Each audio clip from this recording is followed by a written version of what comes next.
Muito bem, vamos à nossa palestra de hoje. Apenas relembrando um pouco a respeito da nossa linha do tempo.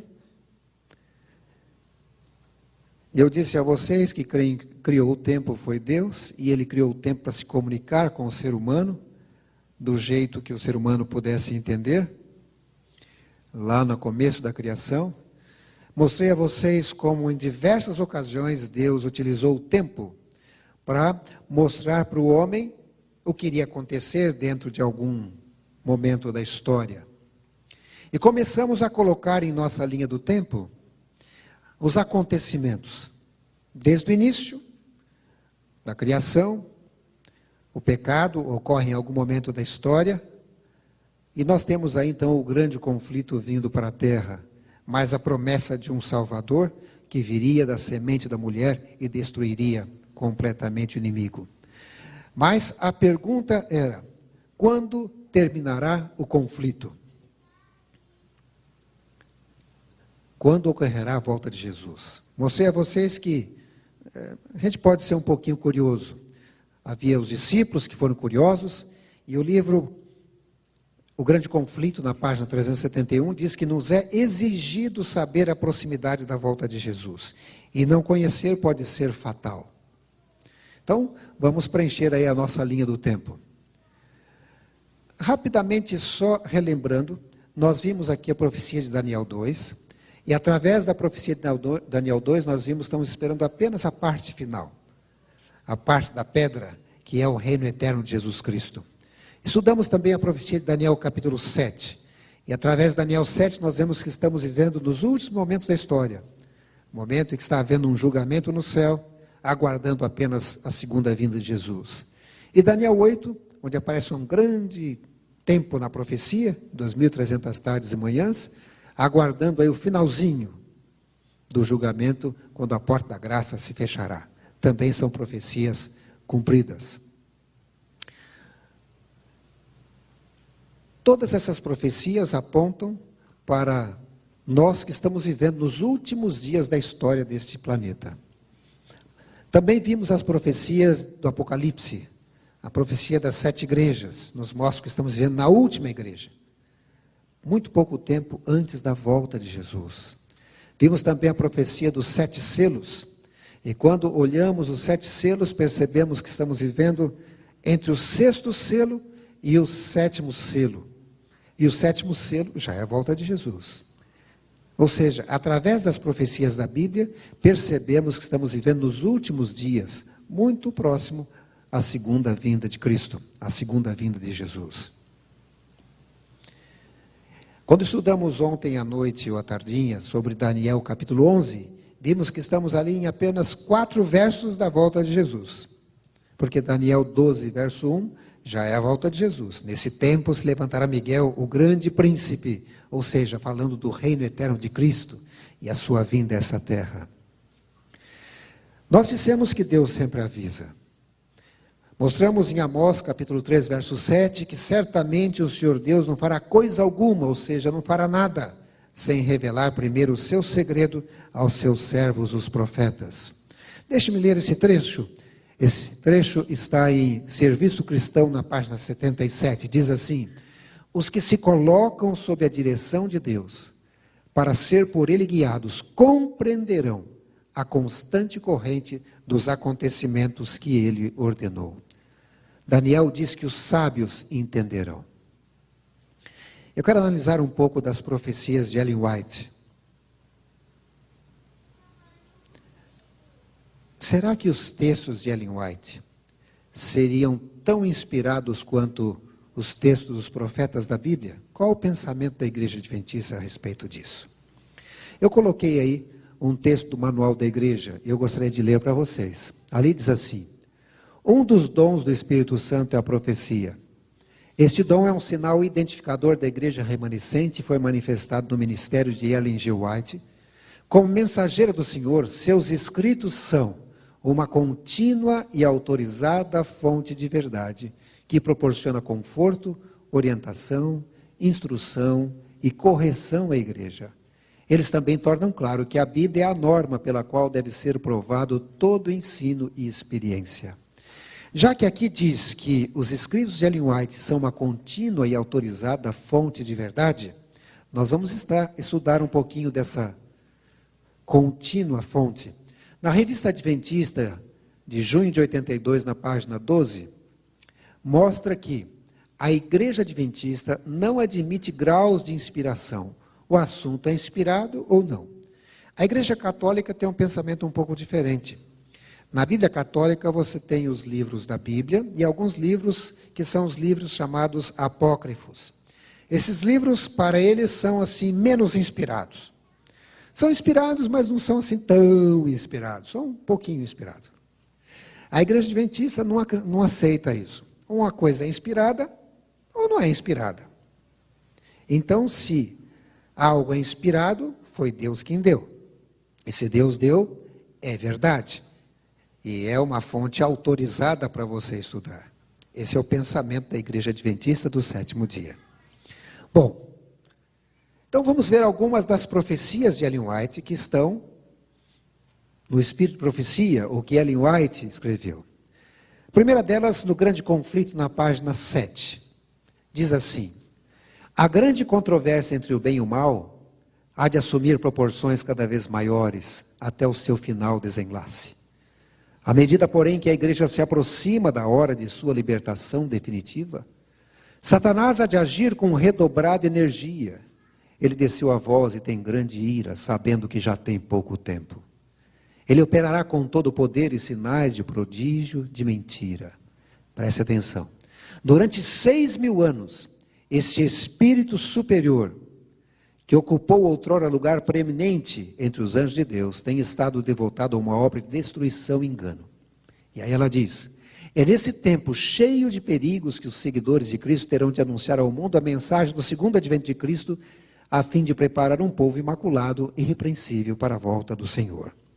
Esse texto, embora ele não seja totalmente claro naquilo que eu quero dizer, ele dá a entender que durante 6.000 anos Satanás estaria envolvido com a destruição e engano. Mas depois disso Cristo voltaria. Mas veja, não está dizendo assim claramente isso. A gente pode pensar dessa forma, pelo que ela diz. Mas vamos ver mais um texto. Esse é um deles. De acordo com esse texto, eu poderia pensar que Cristo voltaria a partir do pecado, contaria 6.000 anos de destruição e engano, e Jesus voltaria após esse período. Mas vamos ver outro texto, esse do Grande Conflito, na página 663. Chegará o estrondo até a extremidade da terra, porque o Senhor tem contenda com as nações, entrará em juízo com toda a carne. Os ímpios entregará a espada. 6.000 anos esteve em andamento o grande conflito. Ela está falando no passado. 6.000 anos esteve em andamento o grande conflito. O Filho de Deus e seus mensageiros celestiais estavam em conflito com o poder do maligno, a fim de advertir, esclarecer e salvar os filhos dos homens. Agora, depois dos 6.000 anos, todos fizeram sua decisão. Os ímpios uniram-se completamente a Satanás em sua luta contra Deus. Chegado é o tempo para Deus reivindicar a autoridade de sua lei que fora desprezada. Agora a controvérsia não é somente com Satanás, mas também com os homens. O Senhor tem contenda com as nações. Os ímpios entregará a espada. Note o que diz aí. 6.000 anos esteve em andamento. E agora, após os 6.000 anos, chega o momento em que todos fizeram sua decisão. E é o momento da segunda vinda de Jesus. Parece que esse texto é um pouco mais claro com respeito a essa questão de 6.000 anos ser a duração em que o pecado reinaria aqui na terra. Não sei se vocês estão entendendo. Os que estão na internet aí, porque tem um grupo que estaria na internet e estaria assistindo hoje, hein? Estou olhando para vocês aí hoje. Espero que vocês estejam assistindo mesmo. Vamos colocar isso na nossa linha do tempo. Então, quando eu coloco na linha do tempo, onde diz que 6.000 anos esteve em andamento o grande conflito, agora todos fizeram sua decisão, chegado é o tempo para Deus reivindicar a autoridade de sua lei que fora desprezada, eu posso responder à pergunta: quando ocorrerá a volta de Jesus? Após 6.000 anos de pecado. Mas, vamos ver mais um texto. Esse está no livro O Grande Conflito, na página 660. Diz assim: durante 6.000 anos, a obra de rebelião, Satanás tem feito estremecer a terra. Ele tornou o mundo como um deserto e destruiu as suas cidades. A seus cativos não deixava ir soltos. Durante 6.000 anos, o seu cárcere, ou o sepulcro, recebeu o povo de Deus, e ele queria conservar cativos para sempre. Mas Cristo quebrou seus laços, pondo em liberdade os prisioneiros. Ou seja, durante 6.000 anos, as pessoas morriam, mas agora chegou o momento em que Jesus quebra os laços da morte e as pessoas passam a ser ressurretas e ter vida eterna. Também um texto que apoia esse pensamento de que durante 6.000 anos o pecado duraria sobre a terra. E sabe, nós estamos vivendo pouco tempo antes do fim desses 6.000 anos. Não falta muito tempo mais. Olha o que diz o Patriarcas e Profetas na página 342. O grande plano da redenção tem como resultado trazer de novo o mundo ao favor de Deus, de uma maneira completa. Tudo que se perdera pelo pecado é restaurado, não somente o homem redimido, mas também a terra, a fim de ser a eterna habitação dos obedientes. Durante 6.000 anos, Satanás tem lutado para manter a posse da terra. Agora, se cumpre o propósito original de Deus ao criá-la. Os santos do Altíssimo receberão o reino e possuirão o reino para todos sempre, de eternidade em eternidade. Olha o que diz aí. Durante 6.000 anos, Satanás tenta manter a posse da terra. Mas após os 6.000 anos, ou seja, agora, de acordo com o que ela está escrevendo, os santos do Altíssimo vão receber o quê? O reino. Ou seja, a volta de Jesus. Ocorrendo após esse período de 6.000 anos de pecado. E nós estamos vivendo pouco tempo antes do final desses 6.000 anos. Mais um texto. Esse está no Grande Conflito, na página 679. Diz assim: está para sempre terminada a obra de ruína de Satanás. Durante 6.000 anos efetuou a sua vontade. Quanto tempo Satanás efetuou a vontade dele? 6.000 anos. Durante 6.000 anos efetuou a sua vontade, enchendo a terra de miséria e causando pesar por todo o universo. A criação inteira tem igualmente gemido e estado em dores de partos. Mas depois dos 6.000 anos, agora, as criaturas de Deus estão para sempre livres da sua presença e tentações. Já descansa, já está sossegado toda a terra, exclamam justos com júbilo. E uma aclamação de louvor e triunfo sobe de todo o universo fiel. A voz de uma grande multidão, como a voz de muitas águas, e a voz de fortes trovões é ouvida dizendo: aleluia, pois o Senhor Deus, onipotente, reina. Notem, mais um texto que diz que após os 6.000 anos de pecado, os salvos possuirão a terra, estarão no céu. Mais um texto mostrando, e a gente pode presumir que estamos vivendo pouco tempo antes do final desses 6.000 anos. Pelas profecias que a gente vem estudando nesse final de semana. Esse texto foi escrito em 1888, o Grande Conflito. E ela fez uma revisão em 1913. Olha o que diz aí. O grande conflito entre Cristo e Satanás, que tem prosseguido durante quanto tempo? Quase 6.000 anos, logo deve terminar. Ou seja, em 1888, em 1913, ela falou assim: já estamos vivendo quase em 6.000 anos. No reloginho que a gente pôs ontem aqui, eu vou repetir ele hoje aí, estamos vivendo no finalzinho dele. No finalzinho dos 6.000 anos. Olha o relógio aí.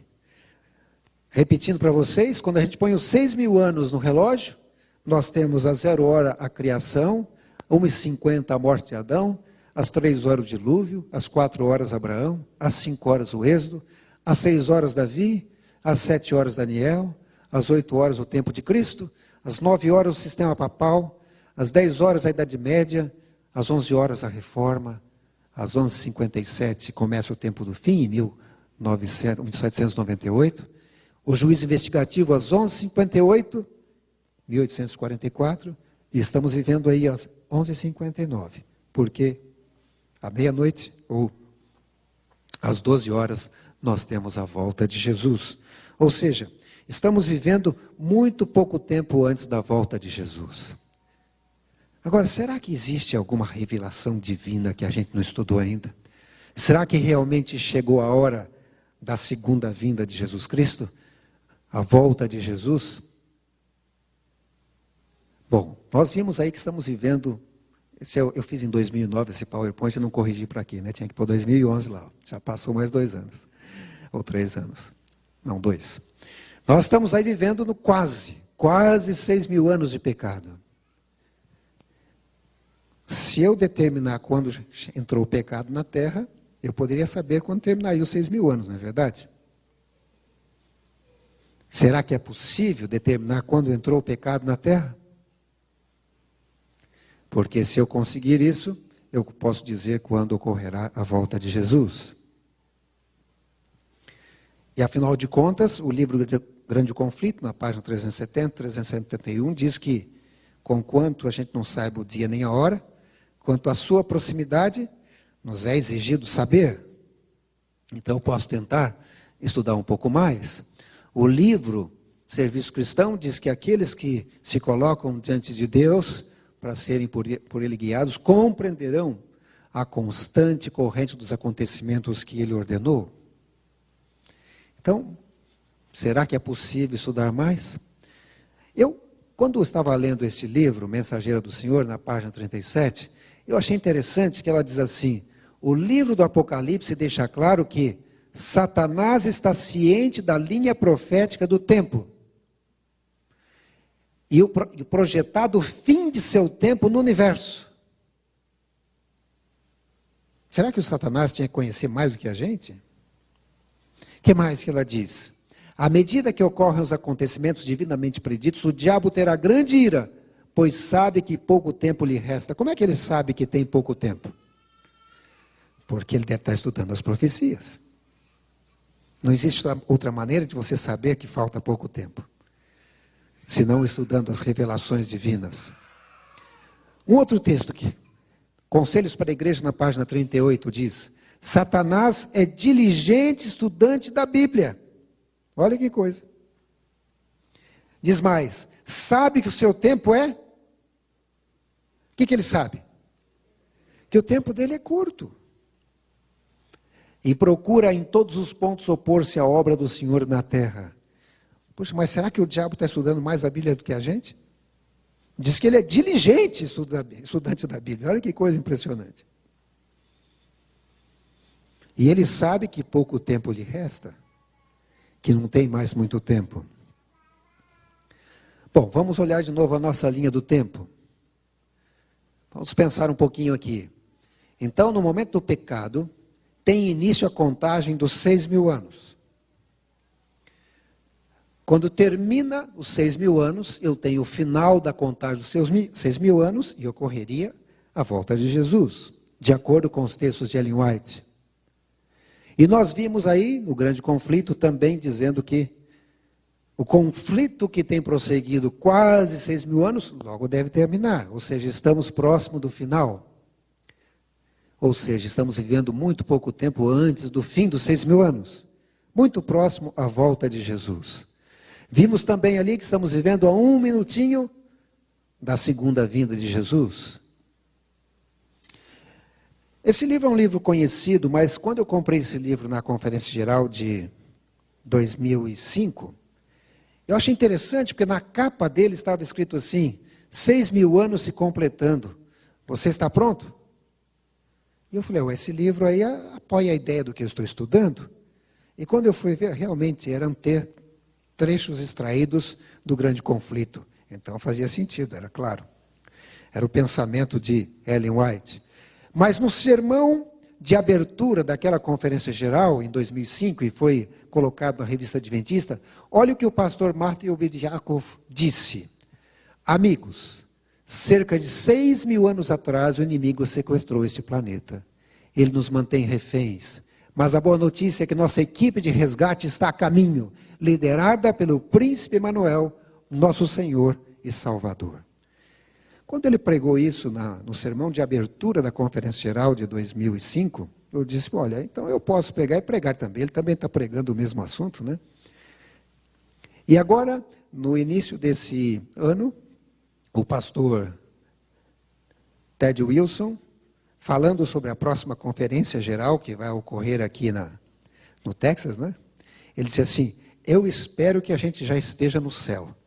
Pelo menos é esse meu pensamento e o meu desejo. E alguém disse assim: poxa, mas é perigoso um presidente ficar falando isso. Mas é o anelo dele e é o anelo nosso também. A gente deve desejar a volta de Cristo o quanto antes, né? É preferível fazer essa conferência geral lá no céu, né? Tem mais lugar, tem mais espaço, mais gente vai poder assistir, né? E principalmente porque vai ter a presença visível do diretor-geral da igreja, que é Jesus Cristo, não é verdade? Seria o ideal mesmo. Mas voltamos aqui à nossa questão. Se eu tenho ali o pecado, 6.000 anos de pecado, e no fim a volta de Jesus, e Cristo volta no final dos 6.000 anos de pecado, será que é possível determinar quando entrou o pecado na terra? Vamos ver. Para isso a gente tem que dar uma olhada em Daniel 8 e 9. Com um pouco mais de cuidado. Mas a gente já estudou isso, é as 2.300 tardes e manhãs, eu sei. Mas vamos dar uma olhada com cuidado. Não vou passar todos os pontos, mas o ponto que me interessa. O texto é conhecido, mas vou ler de novo. Daniel 8, 12 a 14. Ele me disse: até 2.300 tardes e manhãs, e o santuário será purificado. Uma profecia conhecida. E Daniel recebe uma instrução a respeito dessa visão. O anjo diz: saí para fazer-te entender o sentido dessa visão. Considera, pois, a coisa e entende a visão. E Daniel entendeu a visão, ou pelo menos começou a receber. Essa visão era verdadeira, se referia a dias muito distantes. Entende, filho do homem, essa visão se refere ao tempo do fim. E o tempo do fim é o tempo que a gente está vivendo agora. Dentro dessa visão aparece um tempo específico. 2.300 tardes e manhãs. Mas a primeira parte dessas 2.300 tardes e manhãs é composta de 70 semanas. Daniel 9, 24. Vamos ler lá. 70 semanas estão determinadas sobre o teu povo e sobre a tua santa cidade, para fazer cessar a transgressão, para dar fim aos pecados, para expiar a iniquidade, para ungir o santo dos santos. 70 semanas proféticas são 490 anos. Esses 490 anos, porque um dia profético é um dia literal, nós temos aí esses 490 anos dedicados ao povo judeu. Essas 70 semanas são 70 semanas para os judeus. Eles tinham esse período para fazerem o trabalho, a missão que Deus havia dado a eles.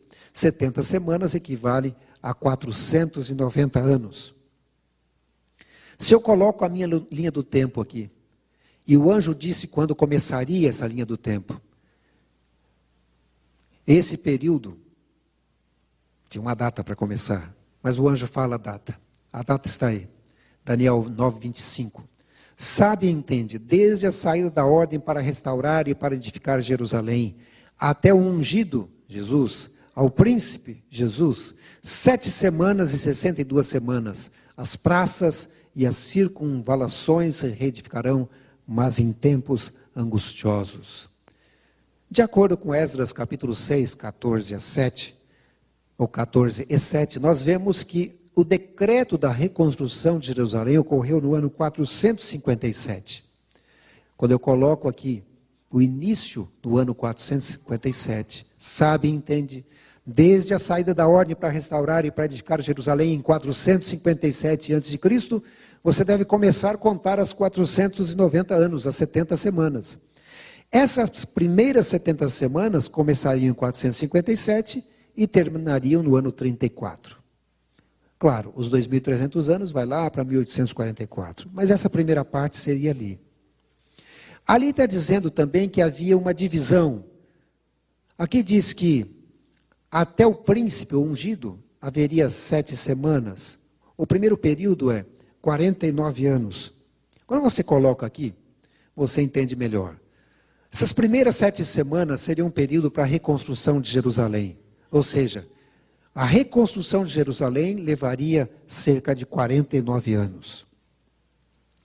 Depois tem mais um trechinho de 62 semanas até o ungido, ou seja, até Jesus ser batizado. Quando você soma as duas, então você tem 483 anos, 7 semanas, mais 62 semanas, 69 semanas, ou 483 anos. Ou seja, de 457 até o ano, de 457 com 483 anos, eu chego ao ano 27. Foi quando ocorreu o batismo de Jesus, no ano 27. Jesus foi batizado no ano 27, mas, para ter certeza disso, o livro de Lucas, capítulo 3, verso 1, dá alguns detalhes a mais. Me parece que essa data é a data mais demarcada na Bíblia. Olha o que diz aí. No 15º ano do reinado de Tibério César, sendo Pôncio Pilatos governador da Judéia, Herodes tetrarca da Galileia, seu irmão Filipe tetrarca da região da Itureia e Traconites, Elisânias tetrarca de Abilene, sendo sumos sacerdotes Anás e Caifás, veio a palavra de Deus a João, filho de Zacarias, no deserto.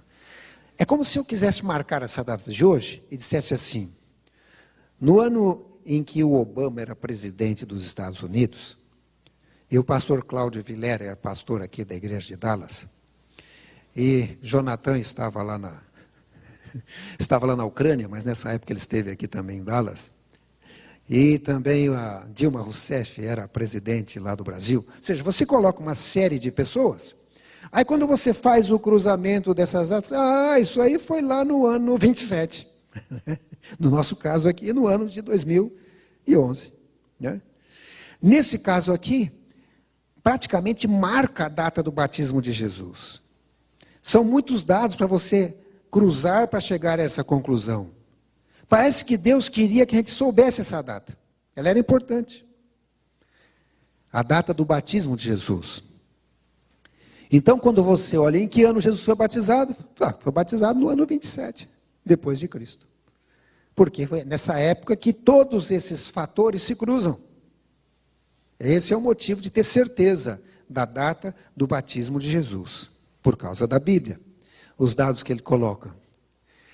Ainda continua dizendo ali, depois das 62 semanas será morto um ungido. Nesse texto não fala quando ele seria morto, mas diz que depois ele seria morto. Mas posteriormente, no outro texto, a gente vê até a data da morte também. Diz, na metade da última semana será tirado o ungido, ou seja, 3 anos e meio depois do batismo, porque aqui na metade da semana, ou do final. Então nós temos aí também a data no ano 31 da morte de Jesus Cristo. Veja o que diz aí, Daniel 9, 27. Fará firme aliança com muitos por uma semana, e na metade da semana fará cessar o sacrifício. Lembra quando Jesus morreu na cruz do Calvário? O véu do templo rasgou de alto a baixo, mostrando que aquele sistema de sacrifício estava terminado. Com isso fecha esses 490 anos. E nós temos aqui algumas datas preditas por Daniel, que se cumpriram à risca.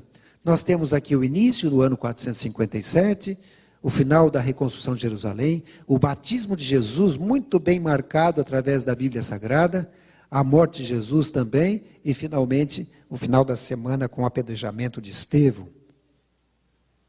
Então, em que ano Jesus foi batizado? Que ano foi batizado? No ano 27 depois de Cristo.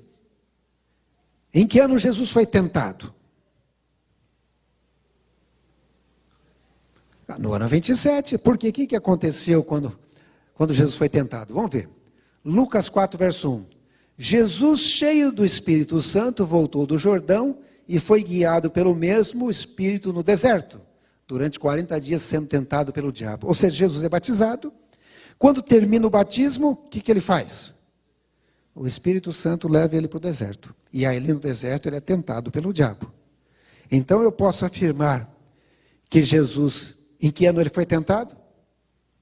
No ano 27. É o mesmo ano do batismo. Porque saiu do batismo e foi para o deserto para ser tentado pelo diabo. Ellen White diz o seguinte, falando sobre essas datas. Ela diz, na metade da semana fará cessar o sacrifício e a oferta de manjares. No ano 31 de nossa era, 3 anos e meio depois do seu batismo, nosso Senhor foi crucificado. Ou seja, ela também apoia o ano 27 como batismo e o ano 31 como o ano da morte de Jesus. Jesus foi batizado no ano 27 e Jesus foi tentado também no ano 27. Eu estou batendo nessa data, né? É para ficar na cabeça mesmo. Jesus foi batizado e tentado no ano 27. E Jesus foi crucificado no ano 31 depois de Cristo. Um detalhe que é importante a gente ver. Desejar a tuas nações, na página 235. O tempo da vinda de Cristo, sua unção pelo Espírito Santo, sua morte e a pregação foram o quê? Definitivamente indicados. Por isso que a gente sabe a data. A Bíblia já havia predito e ela mostra para a gente. Ela diz, o povo judeu teve o privilégio de compreender essas profecias e reconhecer o seu cumprimento na missão de Jesus. Cristo insistia com seus discípulos quanto à importância do estudo profético. Os judeus interpretaram e aplicaram mal a palavra de Deus e não reconheceram o tempo de sua visitação. Os anos do ministério de Cristo e seus apóstolos, os derradeiros de graça para o povo escolhido, passaram nos tramando a destruição dos mensageiros do Senhor. Terrestres ambições os absorviam, e o oferecimento do reino espiritual foi-lhes feito em vão. Assim hoje, o reino deste mundo absorve os pensamentos dos homens, não observam o veloz cumprimento das profecias e os indícios do rápido aproximar do reino de Deus. Voltamos à nossa linha do tempo. Nós temos aqui, em 1798, o tempo do fim, 1844, o julgamento. Temos aqui a porta da graça se fechando em algum momento, um pouco antes da volta de Jesus. Temos o início da contagem dos 6.000 anos, ali quando ocorre o pecado. Temos a segunda vinda no final dos 6.000 anos. Mas o que essas datas do batismo e da tentação de Jesus têm a ver com a entrada do pecado no mundo? Vou ver um texto para vocês. Esse texto está no Deserto da Tentação, na página 95. Leiam lá. Sobre as margens do Jordão, a voz do céu, acompanhada pela manifestação da excelente glória, proclamou que Cristo é o Filho do Eterno. Satanás estava prestes a encontrar-se pessoalmente com o chefe do reino que ele veio para vencer. Se falhasse, sabia que estava perdido.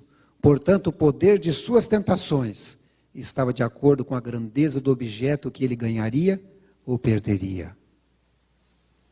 Por 4.000 anos, desde a declaração feita a Adão, que a semente da mulher feriria a cabeça da serpente, ele tinha estado planejando sua maneira de ataque. Lançou mão de todos os esforços para vencer no apetite a Cristo, que suportou as mais cruciantes dores da fome. O que diz nesse texto, irmão? Aqui diz que nessa época que Satanás tentou a Jesus, já tinha feito 4.000 anos, desde aquela declaração de que a semente da mulher feriria a cabeça da serpente. E continua dizendo, a vitória ganha destinava-se não somente a ser um exemplo para os que caíssem sob o poder do apetite, mas para qualificar o Redentor na obra especial de alcançar as profundezas da tristeza humana. Pela experiência própria quanto à força das tentações de Satanás, os sofrimentos e as enfermidades humanas, ele saberia como socorrer aqueles que estariam dispostos a ajudar-se a si mesmo. De acordo com esse texto, desde a declaração de Gênesis 3,15, por 4.000 anos, desde essa declaração feita a Adão, de que a semente da mulher feriria a cabeça da serpente, ele tinha estado planejando sua maneira de ataque. Ou seja, aqui na tentação de Jesus, no ano 27, depois de Cristo, nós temos 4.000 anos, desde a entrada do pecado. Ou seja, no ano 27, completou 4.000 anos de pecado nessa terra, de acordo com esse texto que eu li aí, de Ellen White. Se realmente no ano 27 completou 4.000 anos, é uma conta de matemática, né? Eu posso dizer que o pecado ocorreu no ano 3.973 a.C., posso dizer que desde 1798 estamos vivendo no tempo do fim, posso dizer a respeito do 1844, a qualquer momento pode iniciar o julgamento dos vivos, e posso dizer que Cristo voltará no ano 2027. Mas não dá para construir uma doutrina num texto, né? Então vamos ver mais alguns textos aí. Mas se eu olhar só esse texto, é isso que eu vou pensar, não é verdade? No ano 27, Jesus é tentado, e ali diz que quando Jesus foi tentado, completou 4.000 anos. Se são 6.000 anos, eu ponho mais 2.000 anos para frente, 2027 é o ano da volta de Jesus. Mas vamos ver mais um texto. Esse está no Desejado de Todas as Nações, na página 117. Diz assim: Satanás apontara o pecado de Adão como prova de que a lei de Deus era injusta e não podia ser obedecida. Cristo devia redimir em nossa humanidade a falha de Adão. Quando este fora vencido pelo tentador, entretanto, não tinha sobre si nenhum dos efeitos do pecado. Encontrava-se na pujança da perfeita varonilidade, possuindo pleno vigor da mente e do corpo. Achava-se circundado das glórias do Éden e em comunicação diária com seres celestiais. Não assim quando Jesus penetrou no deserto para medir-se com Satanás. Por 4.000 anos estivera a raça a decrescer em forças físicas, vigor mental e moral. E Cristo tomou sobre si as fraquezas da humanidade degenerada. Unicamente assim podia salvar o homem das profundezas de sua degradação. Ora, mas esse texto fala a mesma coisa. Também diz que, quando Jesus entrou no deserto, completou-se 4.000 anos de pecado. Se Cristo vai voltar depois de 6.000 anos de pecado, eu ponho 2.000 anos para frente e também apoio a ideia de Cristo voltando no ano 2027. Na verdade, irmãos, eu não pus todos os textos aí. Mas se você tiver interesse, você tem duas opções. Ou entrar na minha página www.chegoahora.org. Lá tem todos os textos que falam de 4.000 anos e todos os textos que falam de 6.000 anos. Mas você vai encontrar no deserto da tentação, falando de 4.000 anos após o pecado, ou na tentação de Jesus, na página 39, 57 e 95. Se você ler o Desejado das Nações, ele vai dizer que na tentação de Jesus completou 4.000 anos de pecado, na página 48, 49, 117, 652, 759. Se você ler o livro Mensagens Escolhidas, vai dizer que 4.000 anos se completou nas páginas 267, 270, 279, 280. Vai dizer que completou 4.000 anos na tentação de Jesus Cristo. Se você ler Cristo em seu santuário, na página 56 vai falar a mesma coisa. Que na tentação de Jesus, o mundo completou 4.000 anos de pecado. Se você ler o grande conflito, nas páginas 328, na página 546, vai dizer a mesma coisa. Que completou 4.000 anos de pecado na tentação de Jesus. Bom, se do pecado, ou até a segunda vinda de Jesus, vai levar 6.000 anos. E se a tentação de Jesus ocorreu no ano 27, a conta é muito simples. 4.000 anos até a tentação de Jesus, mais 2.000 anos até a sua volta. Mas eu sou muito curioso. E eu fiquei pensando assim, mas será que é isso mesmo? Será que Cristo não pode voltar antes? Será que essa data está certa? Aliás, tem um texto em que dá a entender que Cristo poderia voltar, ou que os 4.000 anos completaram no ano 31. Eu falei, mas será que Cristo não poderia antecipar a sua vinda? E aí eu continuei estudando, irmãos. E eu percebi que em São Mateus 24, verso 29, aquele sermão profético de Jesus, ele diz assim, logo em seguida a tribulação daqueles dias, o sol escurecerá. Essa tribulação daqueles dias seria aquele período de 1.260 dias ou 1.260 anos. Na verdade, o que Jesus está querendo dizer é o seguinte, olha, logo após aquele período, que o Apocalipse também fala a respeito, em que o povo de Deus vai para o deserto, sofre, né? Também em Apocalipse 12, 14, falando sobre um tempo, tempos e metade de um tempo, um período de perseguição do povo de Deus. Ele queria dizer, logo em seguida a tribulação daqueles dias, aquele período de perseguição de 1.260 anos, pela ponta pequena de Daniel 7, um período que vai de 538 até 1798, o sol escurecerá. É isso que Jesus queria dizer. Acontece que tem um problema aí.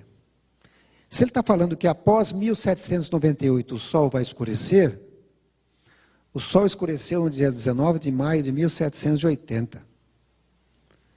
Então eu fiquei pensando, será que Jesus errou aí? Mas errou feio, né? 18 anos. Como profeta, ele devia ter acertado em cima, na mosca. Tinha que ser depois de 1798. Mas o sol escureceu em 1780.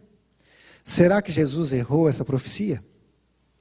Será que eu achei uma profecia que Jesus errou? Ou um erro de Jesus? Olha o que Ellen White diz sobre esse assunto. Ela fala, na palestra do Salvador com seus discípulos no Monte das Oliveiras, depois de descrever o longo período de provação da igreja, os 1260 anos de perseguição papal, relativamente aos quais prometera ele ser abreviada a tribulação, mencionou Jesus certos acontecimentos que precederiam a sua vinda e fixou o tempo em que o primeiro desses deveria ser testemunhado. Naqueles dias, depois daquela aflição, o sol escurecerá e a lua não dará sua luz. Os 1260 dias ou anos terminaram em 1798. Mas olha o que ela diz. Um quarto de século, ou seja, cerca de 25 anos, a perseguição tinha cessado quase inteiramente. Em seguida a essa perseguição, segundo as palavras de Cristo, o sol deveria escurecer-se. A 19 de maio de 1780, cumpriu-se essa profecia. Por que será que Jesus antecipou o período de perseguição da igreja? Mateus 24, 22 diz, não tivessem aqueles dias sido abreviados, ninguém seria salvo. Mas por causa dos escolhidos, tais dias serão abreviados. Será que Cristo poderia também antecipar a sua vinda, quem sabe em 25 anos? Ou talvez em 18, como foi o caso do sol? Se ele antecipasse 25 anos, já passou a data. Se ele antecipar 18, também já passou a data. Mas olha o que ela diz. Está no Esperança Triunfante, na página 315. Essas lições são para o nosso benefício. Necessitamos firmar nossa fé em Deus, pois justamente diante de nós está um tempo de prova para toda pessoa. Cristo, no Monte das Oliveiras, anunciou os terríveis juízos que precederiam sua segunda vinda. Embora essas profecias tivessem um cumprimento parcial por ocasião da destruição de Jerusalém, que diz aqui, irmãos? Terão uma aplicação mais direta quando? Terão aplicação mais direta quando? Ou então, Cristo poderia antecipar a sua vinda em 25, 18 anos. Por que não? Não importa. Olha o que diz mais no escrito de Ellen White. Nas Escrituras se apresentam verdades que se relacionam especialmente com o nosso próprio tempo. As profecias das Escrituras apontam ao período justamente anterior à aparição do Filho do Homem. E aqui, suas advertências e ameaças se aplicam preeminentemente. Os períodos proféticos de Daniel, estendendo-se até mesmo à véspera da grande consumação, arrojam um dilúvio de luz sobre os eventos que então acontecerão. O livro do Apocalipse está também cheio de advertências e instruções para a última geração. O amado João, sob a inspiração do Espírito Santo, retrata as terríveis e estremecedoras cenas conectadas com o término da história da terra e apresenta os deveres e perigos do povo de Deus. Ninguém necessita permanecer na ignorância. Ninguém necessita estar sem preparação para a vinda do dia de Deus. E sabe, às vezes a gente pode pensar que o povo de Deus não vai saber de nada. Mas notem aqui o que diz em 1 Tessalonicenses, eu não pus acho que o texto ali, por isso que vou ler aqui. Capítulo 5. 1 Tessalonicenses capítulo 5 diz assim. Irmãos, relativamente aos tempos e às épocas, não há necessidade de que eu vos escreva, pois vós mesmos estáis inteirados com precisão de que o dia do Senhor vem como ladrão de noite. Vocês sabem quando vem um ladrão de noite? Não. Mas olha o que ela diz, ou ele diz no verso 4. Mas vós, irmãos, não estáis em trevas para que esse dia como um ladrão vos apanhe de surpresa. Ellen White diz também o seguinte: venha quando vier, o dia do Senhor virá de improviso para os ímpios.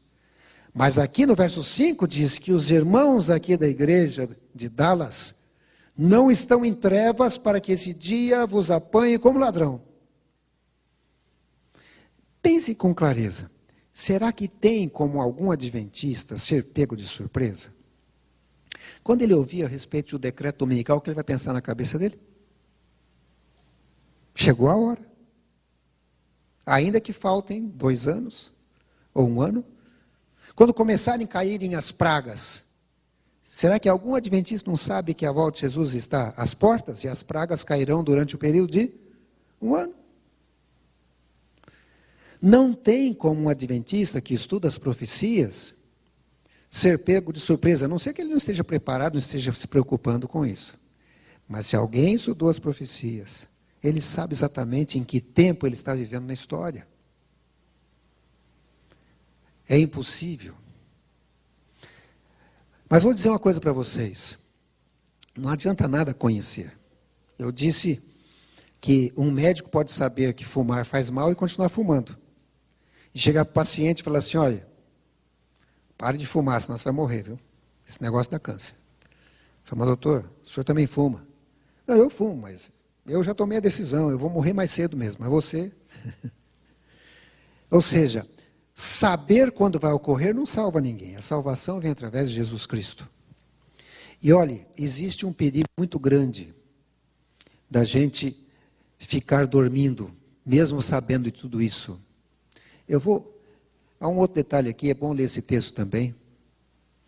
É o texto Desejado nas Nações, na página 69, mencionando o dia da volta de Jesus, dizendo que seria abreviado, falando de Mateus 24, ela fala assim, que o discurso de Cristo de Mateus 24 foi dado não para os discípulos somente, mas para aqueles que haveriam de viver quando? Nas últimas cenas da história terrestre. Ela diz também no Desejado das Nações que Deus tem dado aos homens a advertência dos juízes por vir. Aqueles que tiveram fé na mensagem, por ele é enviada para o seu tempo, e agiram segundo a fé em obediência aos seus mandamentos, escaparam os juízos que caíram sobre os desobedientes e incrédulos. Aqui diz que os discípulos tiveram aviso da destruição de Jerusalém. E agora estamos dando aviso da segunda vinda de Cristo e da destruição impendente sobre o mundo. Os que ouvirem a advertência serão salvos. Em Mateus 25 tem a parábola das 10 virgens. Quem são as 10 virgens? O que elas estão esperando? O noivo. Quem é o noivo? Então elas estão esperando a volta de Jesus, não é verdade? Então são adventistas. As 10 virgens são adventistas. O que elas têm na mão? Uma lâmpada. O que a própria Bíblia diz que é a lâmpada? Lâmpada para os meus pés é? Opa, então, quantas tem a lâmpada, irmãos? Todas 10, que maravilha. A lâmpada está apagada ou está acesa? Acesa. Acesa. E elas estão esperando a volta de Jesus, não é? Estão esperando o casamento. Mas sabe, irmãos, se o fato da lâmpada estar acesa é sinal que tem um óleozinho lá, um azeite. Está acesa. Mas que dá um sono, irmãos. E nesse sono, quantas dormem? Dá até vergonha de falar, né? Mas a igreja adventista inteira de Dallas dorme. Ou melhor, do mundo inteiro. Às 10, 100% de sono. Mas tem um momento que alguém que não estava dormindo, não sei quem, dá um grito e fala: olha aí, veio o noivo. Quantas acordam? Que beleza, ainda bem, todas acordam. Olham para a lâmpada, está acesa ou está apagada? Quantas tem a lâmpada acesa, quantas tem apagada? Todas estão apagadas, mas que coisa terrível. Tem que acender, né? Tentam acender. Conseguem? No primeiro momento não conseguem. Mas tem um azeite extra. E aí começam a colocar o azeite na lâmpada. Mas parece que não são todas. Quantas tem o azeite extra? Só 5. Mas onde que essas virgens acharam esse azeite? que na hora ali do sufoco tinham esse azeite extra, com certeza foi antes de dormir. E com certeza foi antes do noivo chegar.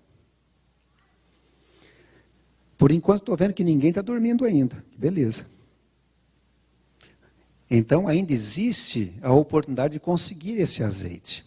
O que é esse azeite de acordo com a própria Bíblia? É o Espírito Santo. Esse é o momento da gente pedir pelo Espírito Santo. Eu não sei quantos oram pelo Espírito Santo, mas tem que orar. Porque vai fazer falta. Então você tem que orar agora pedindo, Senhor, põe mais Espírito Santo na minha vida. Porque vai chegar um momento em que mesmo você não querendo, pode ser que você durma. E pode ser que chegue um momento em que a sua fé esteja tão pequenininha e talvez a lâmpada até apague. Mas com azeite extra, a coisa vai avante. Como é que a gente faz para ser virgem prudente? Porque a Bíblia diz assim, que 5 virgens eram prudentes. E 5 virgens eram nécias. Isso é muito simples, viu, irmãos? É só você adotar o estilo de vida de virgem prudente. Como é que é o estilo de vida de virgem prudente? O estilo de vida de virgem prudente é o estilo de vida de Jesus. É meio complicado para os dias de hoje, porque é o seguinte, a virgem prudente, ela come diferente. O mundo inteiro come de um jeito e a virgem prudente come diferente. E às vezes é criticada por isso. Mas você não come isso, você não come nada. Você vai ficar muito fraco. Repete a história de Daniel lá. O que é isso? Vocês vão comer só legumes. Vocês vão morrer, aí o rei vai me matar aqui. Ele falou, não, faz uma experiência de 10 dias aí. Vamos ver se a coisa vai. Resolveu ou não resolveu na época de Daniel? Será que pode resolver nos dias de hoje? Pode. A virgem prudente também veste diferente. E a pessoa fala assim, puxa, mas essa roupa aí, tem certeza que essa roupa você vai usar? Não está meio fora de moda, não? Não é melhor usar essa, né? Falou, mas eu sou virgem prudente, eu sou meio diferente mesmo. Né? A virgem prudente, o tempo dela é gasto diferente também. A pessoa fala assim, vamos lá no teatro, vamos lá no cinema, vamos lá na balada, vamos lá não sei aonde. Fala, olha, o meu estilo de vida não combina bem com esse estilo de vida, porque eu tenho que dedicar um tempo para ler a Bíblia, um tempo para ter comunhão com Deus. O meu estilo de vida, é o estilo de vida de Jesus Cristo.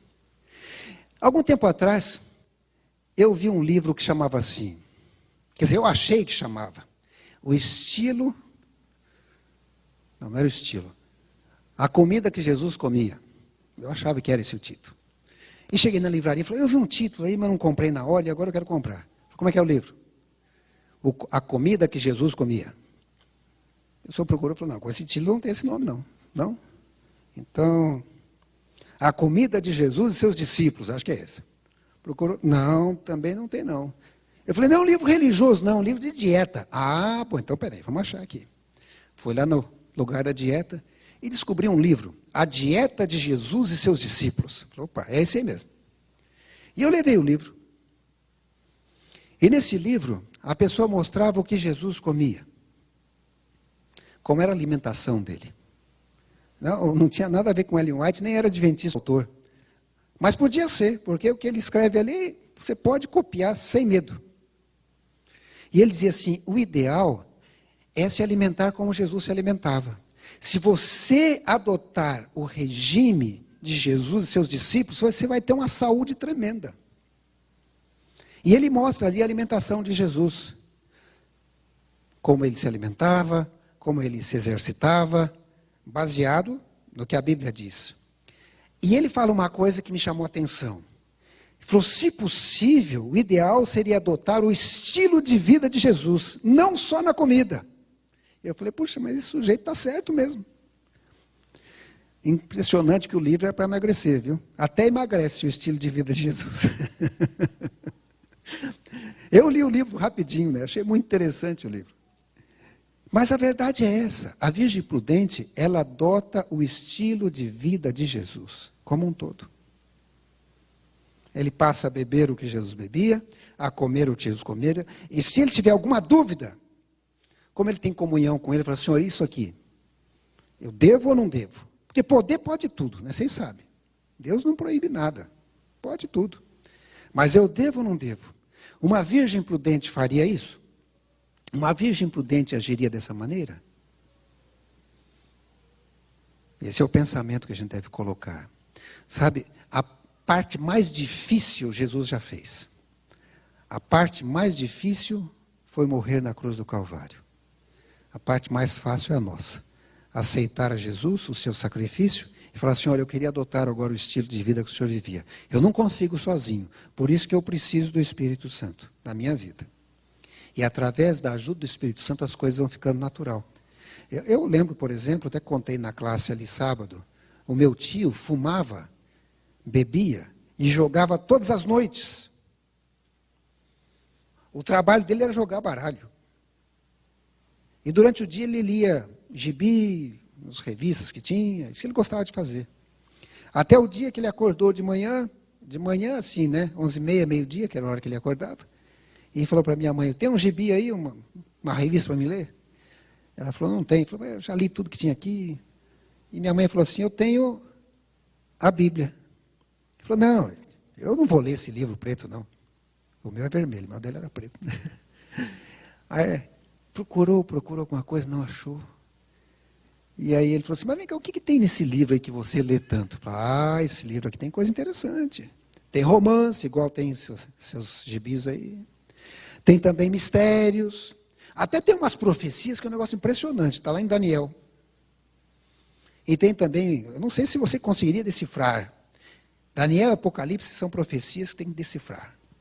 Ele falou, deixa eu dar uma olhada. Abre aí no Daniel. E ela abriu. E ele foi para o quarto.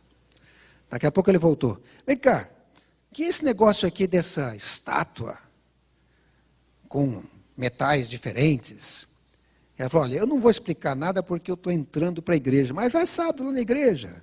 Anota num papel suas dúvidas e pergunta para o pastor. E ele fez isso. Foi anotando. Ia lendo Daniel, anotando do lado, ali num papel. Esqueceu de fumar. Naquele dia não fumou. Esqueceu da hora, não foi jogar. Ficou lá lendo de noite. No outro dia continuou lendo. No sábado estava na igreja. Cheio de perguntas para o pastor. Acabou sendo convidado para almoçar com os irmãos. Almoçou com os irmãos. Eu reconheço que na vida dele foi um milagre. E alguns podem até conhecê-lo. O nome era Afrânio, mas tornou pastor Afrânio Pereira de Oliveira. Hoje é pastor jubilado. Como é que Deus muda uma pessoa assim que gosta de uma coisa e todo dia está fazendo aquilo e muda? É o Espírito Santo. Não tem outro jeito. Então, não tem dificuldade se você coloca nas mãos de Deus, nas mãos do Espírito Santo. Mas tem que mudar, porque se não mudar, a data, o relógio continua correndo. Vai passar rapidinho.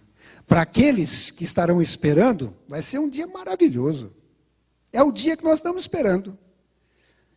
Mas o sexto selo mostra que para aqueles que não estão esperando, vai ser um dia terrível. É melhor ser um dia maravilhoso, um dia de alegria. Ainda dá tempo. Nós estamos na época da preparação. É a época que a gente pode colocar o azeite dentro da lâmpada. Sabe, a Bíblia mesmo diz que vai chegar um momento em que esse livro vai ser tirado.